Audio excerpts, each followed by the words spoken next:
শুয়ে আছো?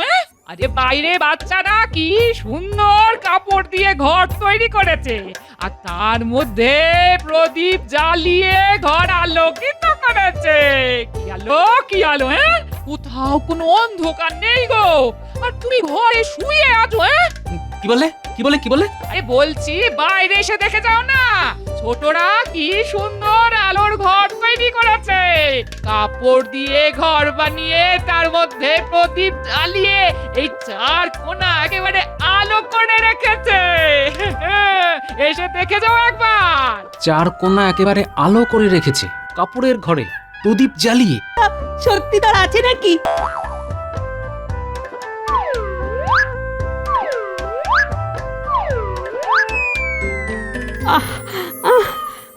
বাপরে বাপ, দাদুর গায়ে এত জ্বর যে কেউ তুলতেই পারলাম না।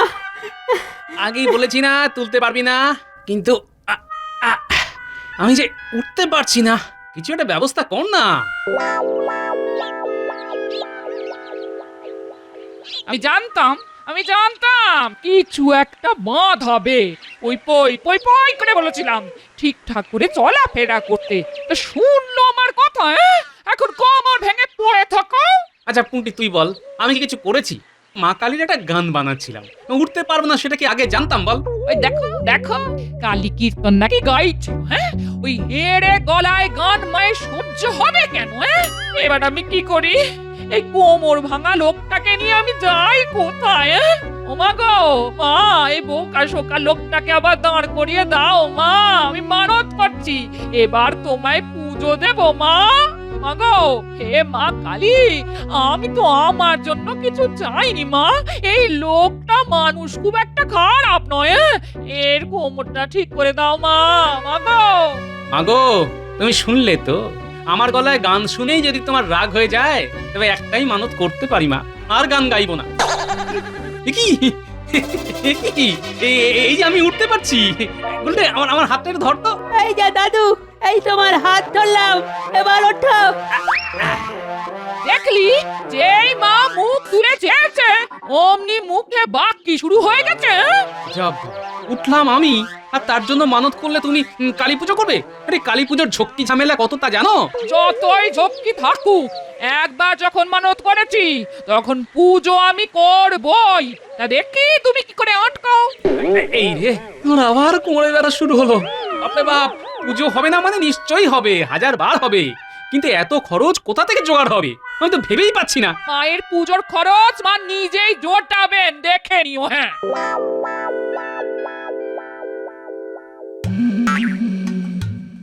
হুজুরের কি আজকে মন খারাপ? হ্যাঁ, মনটা আজ ভালো নেই। বারবার মনে হচ্ছে আমার চারদিকটা অন্ধকার হয়ে আছে, কিছুতেই আলোর রোশনাই দেখতে পাচ্ছি না উজির। না মানে মানে আপনার স্বাস্থ্যের খোঁজ নেওয়া আমার কর্তব্যের মধ্যেই পড়ে কিনা, তাই জিজ্ঞেস করলাম আর কি। হ্যাঁ, সেটা তুমি ঠিকই করেছো, তবে এত অন্ধকার আমার ভালো লাগছে না। তুমি কিছু একটা ব্যবস্থা করো যাতে সব সময় আমার চোখ আলো দেখতে পায়।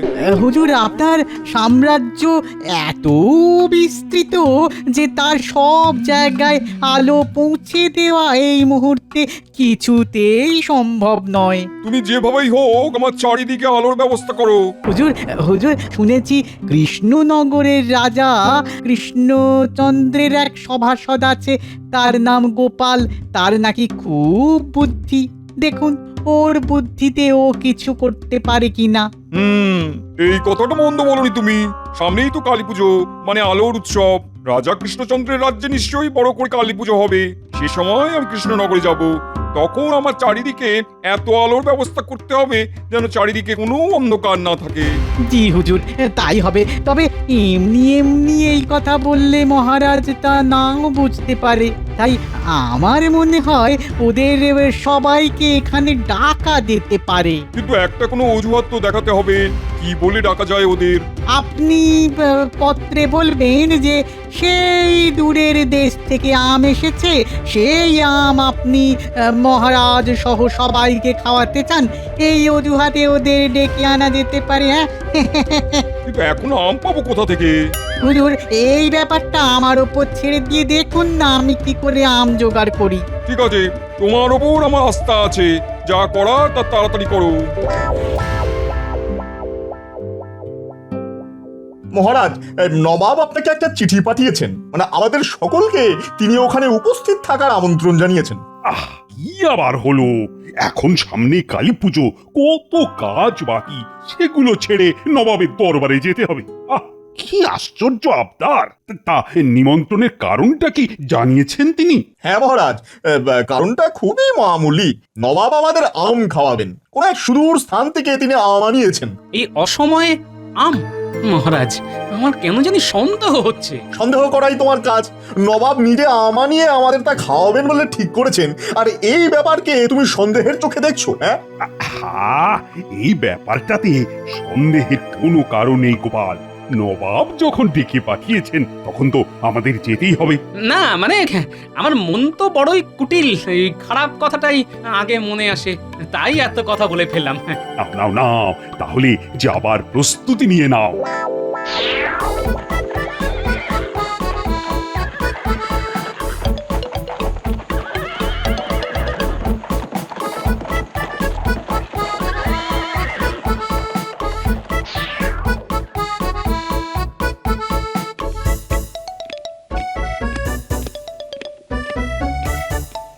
কৃষ্ণচন্দ্র, আমার দরবারে তোমাকে স্বাগত। আসার সময় কোনো অসুবিধা হয়নি তো? না না না না না না, অসুবিধে হবে কেন? আপনি ডেকেছেন, এটা তো আমাদের সৌভাগ্য। তা বলুন বলুন, আপনার কোন কাজে লাগতে পারি? আমি কি তোমাকে কাজের জন্য ডেকেছি নাকি? না না না না না, সেটা কখনোই মনে করবে না। তোমাকে আম খাওয়ানোর জন্যই ডেকেছি। কে বলবে কেমন লাগলো? তা তোমার সঙ্গে দেখছি গোপালও এসেছে, ভালোই হলো।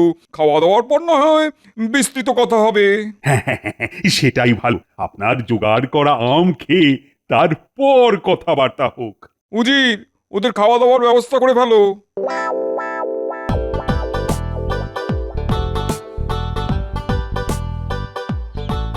হ্যাঁ রে, লোকটা যে ড্যাং ড্যাং করে মহারাজের সঙ্গে নবাবের কাছে চলে গেল তো গেল, এরা নাম নেই। এদিকে পুজোর কি হবে?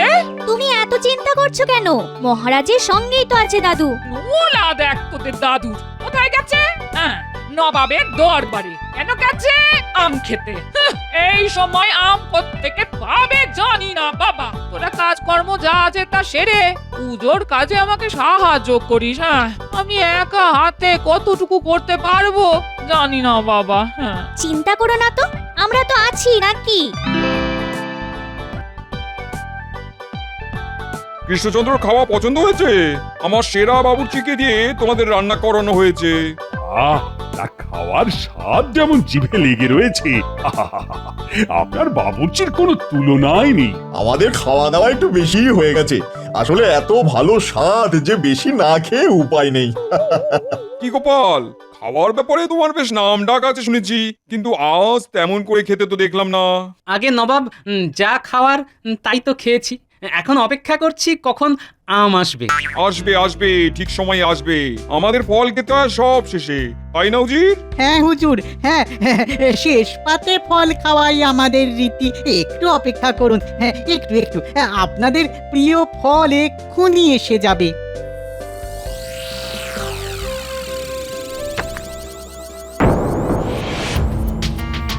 এই তো এই তো এই তো এই তো আম এসে গেছে। আপনারা আপনারা খুব তৃপ্তি করে খান, যত খুশি খান। কি এ তো আম নয়, আম সত্য। এটা খাওয়ার জন্যই এত দূর এলাম। নবাব কি আমাদের সঙ্গে রসিকতা করলেন? নবাব কারোর সঙ্গে রসিকতা করে না। আম সত্য কি আম থেকে হয় না? তাহলে আম সত্য কেন আম হবে না? আপনার এই ধরনের ব্যবহার কিন্তু আমি আশা করিনি নবাব। খুবই অপমানিত বোধ করলাম। নিমন্ত্রণ করে আদর সহযোগে খাওয়ালাম, তাতে তুমি অপমানিত বোধ করলে? আর আমি, আমার অপমান হলো না? আমি তোমার ব্যবহারে বড়ই বিরক্ত হয়েছি। খাওয়া হয়ে গেলে তোমরা আমার সভাঘরে চলে এসো, এ ব্যাপারে আলোচনা আছে।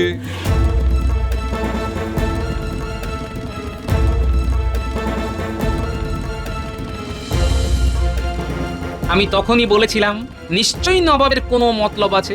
হয়তো সেটা ঠিকই, মহারাজের সঙ্গে আমরাও খুব অপমানিত বোধ করছি, কিন্তু শত হলেও তিনি নবাব, তার কথায় এমন উত্তর আপনি না দিলেই পারতেন। হ্যাঁ, এটা আপনি কি বলছেন? নবাব বলি তার সব কথা মেনে নিতে হবে? আমাদের মহারাজ একজন রাজা, তিনি অপমানের জবাব দেবেন না? গোপাল তো ঠিক কথাই বলেছে, হতে পারেন তিনি নবাব, কিন্তু রাজা হয়েও যদি তার উত্তর দিতে না পারি তবে তো আমার রাজা থাকার কোনো মানেই নেই। এবার চলুন নবাবের কি কথা আছে শুনে আসি। উফ, উজির, তোমার বুদ্ধির কোনো তুলনা নেই। কৃষ্ণচন্দ্র এতটাই রেগে গেছিল যে আমাকে অপমান করা ছাড়া তার কোনো উপায়ও ছিল না। বেশ ভালো করেছো, আমি খুব খুশি হয়েছি। বলুন বলুন নবাব, আমাদের সঙ্গে আপনার কি কি কথা আছে? আমরা তো আজই কৃষ্ণনগরের উদ্দেশ্যে রওনা হয়ে যাব, তা যা বলার এক্ষুনি বলুন। তোমার রাগ এখনো যায়নি দেখছি। তা ভালো ভালো, শোনো কৃষ্ণচন্দ্র, তোমার ওপরে আমারও রাগ হয়েছে। আপনার রাগ ভাঙাবার জন্য আমরা কি করতে পারি হুজুর? উজির, আমি কি চাইছি সেটা ওদের বলে দাও। আর কৃষ্ণচন্দ্র, এই কাজ যদি আমার মনের মতো না হয় তাহলে বাধ্য হব তোমার রাজ্য কেড়ে নিতে। আগে কাজটা সম্ভব না অসম্ভব সেটা তো শুনি, তারপর না হয় বলবো আমাদের দ্বারা হবে কি হবে না।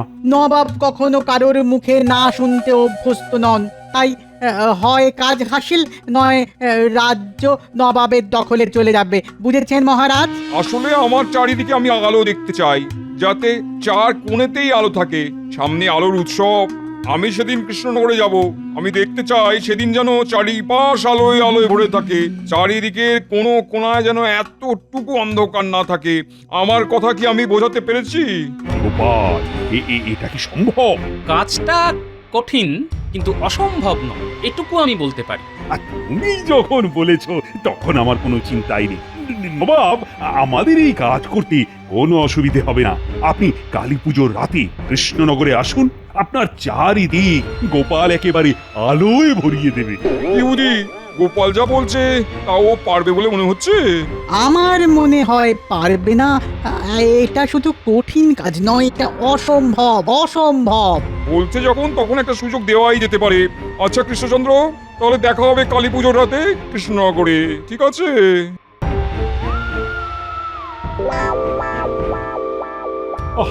এ কি বিপদে পড়লাম বলতো? কি করে সম্ভব এই বিপদ থেকে উদ্ধার পাওয়ার? মহারাজ, গোপালের কি দরকার ছিল গায়ে পড়ে নবাবের আবদারে রাজি হওয়ার? তাহলে কি আপনি চাইছেন যে নবাব আমাদের রাজ্যের দখল দিয়ে নিক? আমি কি একবারও এই কথাটা বলেছি মহারাজ? আর কি বলতে চেয়েছিলে? তোমার কি ধারণা হয়েছে নবাব এই রাজ্য দখল করে নিলে তোমায় তার উজির করে দেবে? মহারাজ, রাজ্যটা বোধহয় চলেই গেছে। এই অসম্ভব কাজটা গোপাল কেমন করে সামলাবে আমি বুঝতে পারছি না। আমারও মনে হয় তোমার মন্ত্রিত্বটাও চলে গেছে। মানে রাজ্যটাই যখন নেই, যখন রাজাই নেই, আর রাজাই যদি না থাকে তখন মন্ত্রী বা থাকবে কোত্থেকে? আসলে কি জানেন মহারাজ, রাজ্যটাকে তো খুব ভালোবাসি, সেটা চলে গেলে খুবই কষ্ট পাবো। তার উপরে গোপাল এই কাজের দায়িত্ব নিয়েছে শুনে আরো ভয় পেয়ে গেছি।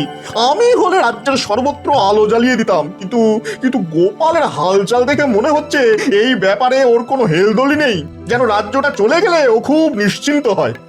মহারাজ, আমাকে একবার বেরোতে হবে, হাতে অনেক কাজ। নবাবকে একটা ভেলকি দেখাতে হবে তো। কখন থেকে শুয়ে আছো? আরে বাইরে বাচ্চারা কি সুন্দর কাপড় দিয়ে ঘর তৈরি করেছে, আর তার মধ্যে প্রদীপ জ্বালিয়ে ঘর আলোকিত করেছে। কি আলো কোথাও কোনো অন্ধকার নেই গো, আর তুমি ঘরে শুয়ে আছো। কি বলে কি বলে কি বলে? আরে বলছি বাইরে এসে দেখে যাও না, ছোটরা কি সুন্দর আলোর ঘর তৈরি করেছে। কাপড় দিয়ে ঘর বানিয়ে তার মধ্যে প্রদীপ জ্বালিয়ে এই চার কোণা একেবারে আলো করে রেখেছে। এসে দেখে যাও একবার। চার কোণা একেবারে আলো করে রেখেছে কাপড়ের ঘরে প্রদীপ জ্বালিয়ে। বাহ বাহ বাহ বাহ বাহ, এটাই তো শুনতে চাইছিলাম। ব্যাস হয়ে গেছে, এবার নবাবকে কাত করা যাবে। কাল সকালে একবার বিজ্ঞানীর বাড়ি যেতে হবে। আরে গোপাল, এসো এসো, এই বিপদ থেকে কি করে উদ্ধার পারে সেটা ভেবে দেখেছো? একটা উপায় বের করেছি বিজ্ঞানী। আচ্ছা, তুমি কি এমন কুপি তৈরি করে দিতে পারবে যা অনেকক্ষণ ধরে জ্বলে। এ আবার এমন কি ব্যাপার? কুপির পাত্রে প্রচুর মোম জমিয়ে তার মধ্যে বড় সলতে পাকিয়ে ওপরে পরিমাণ মতো তেল রাখলেই কুপি অনেকক্ষণ পর্যন্ত জ্বলবে। হ্যাঁ, তাই কুপি দিয়ে তুমি সারা রাজ্য আলোকিত করবে? আমার আমার কেমন জানি সন্দেহ হচ্ছে। না না না না না, এভাবে নয়, এভাবে নয়। আমি তোমাকে কথাটা জিজ্ঞেস করলাম এই ভেবে যে কতক্ষণ পর্যন্ত আলো জ্বালিয়ে রাখা যায় তা জানতে। মোম যত বেশি হবে ততই আলো বেশিক্ষণ জ্বলবে। হ্যাঁ,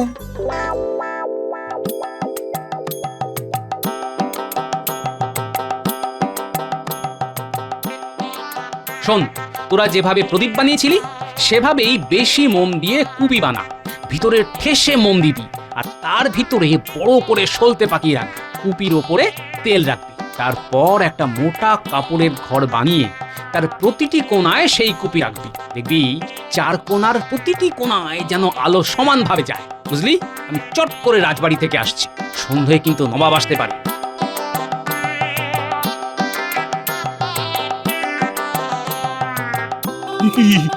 এরকম একটা বিপদের দিনে গোপাল হাওয়া।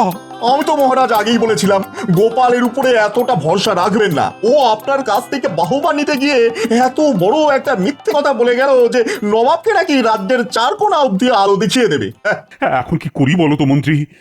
নবাবের কাছে নথি স্বীকার করেনি, মানে মাপ চেয়েনি, তবে তো রাজত্বটা থাকতে পারে। কি বলো?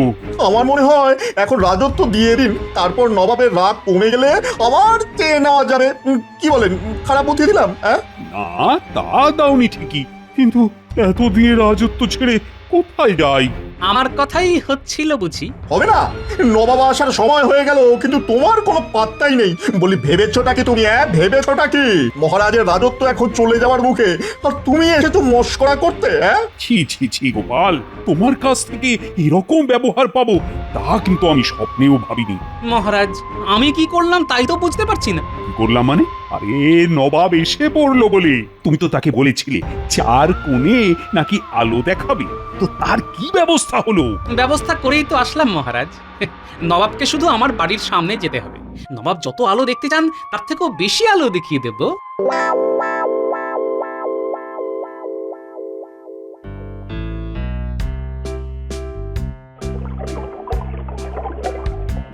আজ কালী পুজো, কোথায় মায়ের কাজ করব না ওনার সলতে পাকাতে হচ্ছে, সলতে পাকাতে হচ্ছে। হ্যাঁ, একেই বলে কপাল। আজ নাকি নবাব আসছেন এখানে আমাদের আলোর ঘর দেখতে, আর তুমি দাদুর উপর রাগ করছো? না, রাগ করবো না। হ্যাঁ, একেবারে গলায় মালা দিয়ে পুজো করবো। হ্যাঁ, তোদের দাদুকে আমি হাড়ে হাড়ে চিনি। হ্যাঁ,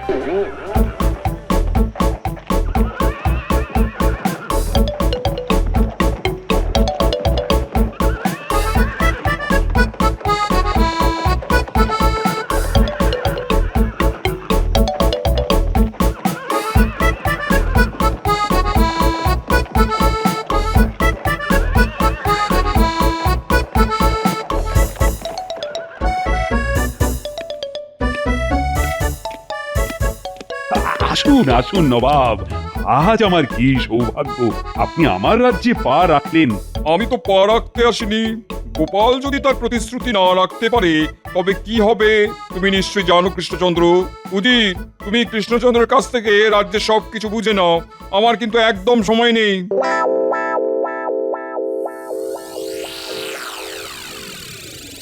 ও মা, কি সুন্দর লাগছে!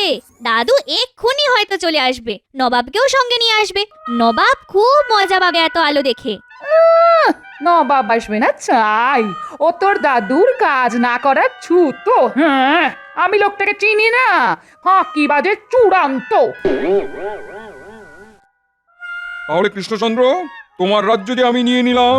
না না, তুমি আমাকে দিয়ে দিলে, সেটার দলিল উজির আগে থেকেই তৈরি করে রেখেছে। তুমি শুধু একটা সই করে দেবে, সাক্ষী থাকবে আমার তরফ থেকে উজির আর তোমার তরফ থেকে গোপাল। কি উজি, তাই তো? বাহ নবাব বাহাদুর, মন্ত্রীকে বাদ দিয়ে এইসব কাজ হয় নাকি? সাক্ষী হিসেবে আমাকে রাখবেন না? মন্ত্রী মশাই, আপনিও চলুন না, নবাবকে যে আলো দেখাবো বলে ঠিক করেছি তা আপনিও দেখবেন। সেই আলোর সাক্ষী না হয় আপনিও থাকলেন। হ্যাঁ মন্ত্রী, হ্যাঁ, গোপাল যখন বলছে তখন নিশ্চয়ই তোমারও সেখানে থাকা উচিত। অন্তত আমিও তাই মনে করি। হ্যাঁ, তাড়াতাড়ি কাজটা করে ফেলি, আমার হাতে একদমই সময় নেই।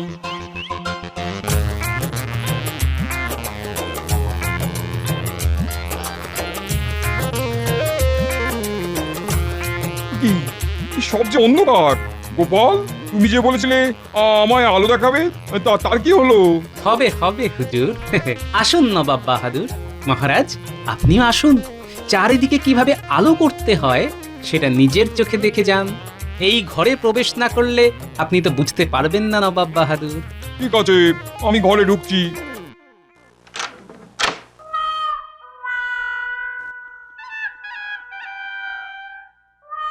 আমি সব জানি হুজুর, জেনে শুনেই এত বড় ঝুঁকি নিয়েছি। আর এটাও জানি, আমি যদি আপনার চারদিকে আলো দেখাতে না পারি তবে এই রাজ্যের কি হবে। হ্যাঁ, আলো দেখতে পাচ্ছি ঠিকই, কিন্তু আমি তো এই আলো দেখতে চাইনি। রাজ্যের চার ধারে আলো জ্বলে থাকবে সেটাই দেখতে চেয়েছিলাম। এটা তো তুমি আমায় ঠকালে গোপাল। এটা জোচ্চুরি। কৃষ্ণচন্দ্র, এই ধাপ্পাবাজিতে কিন্তু আমি অত্যন্ত ক্ষুব্ধ হয়েছি। আমরাও আপনার দরবারে আম খেতে গিয়েছিলাম, কিন্তু খেয়ে আসলাম আমসত্ত্ব। মনে পড়ে হুজুর, তখন আপনি বলেছিলেন আমসত্ত্ব কি আম নয়? আমিও আপনাকে বলছি, এই ঘরে কি চারটে দিক নেই? আপনি আপনার চারদিকে আলো দেখতে চেয়েছিলেন, তা তো আপনি দেখতেই পাচ্ছেন। কি পাচ্ছেন না হুজুর? হুজুর, হুজুর, এটা গোপাল একেবারে ধাপ্পা মারলো। আমাদের এই রাজ্য নিয়ে নিতে আর বিলম্ব করা উচিত হবে না। চক্রাওজি, তোমার প্রতি আজ এত বড় মানহানি আমার হলো। লোকে যে বলে গোপালের অসাধ্য কিছু নেই, সেটা আবার প্রমাণিত হলো। সাবাস সাবাস গোপাল, বুদ্ধিতে তোমার সমতুল্য আর পেলাম না। এই নাও কৃষ্ণচন্দ্র, আমার দেওয়া উপহার। এখানে 100 নবাবী মোহর আছে। এই মোহর আমার পাওয়া নয়, গোপালের পাওয়া উচিত। সঙ্গে আমিও আমার এই রত্নহার গোপালকেই দিলাম।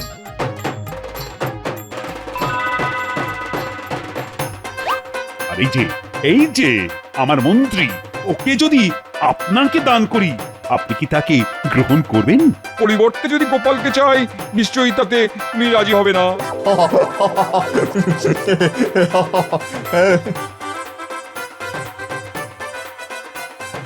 এই কে কোথায় আছিস রে? দেখ দেখ কত বাজে নিয়ে এসেছি। তোর আনন্দ কর, আমি দেখি।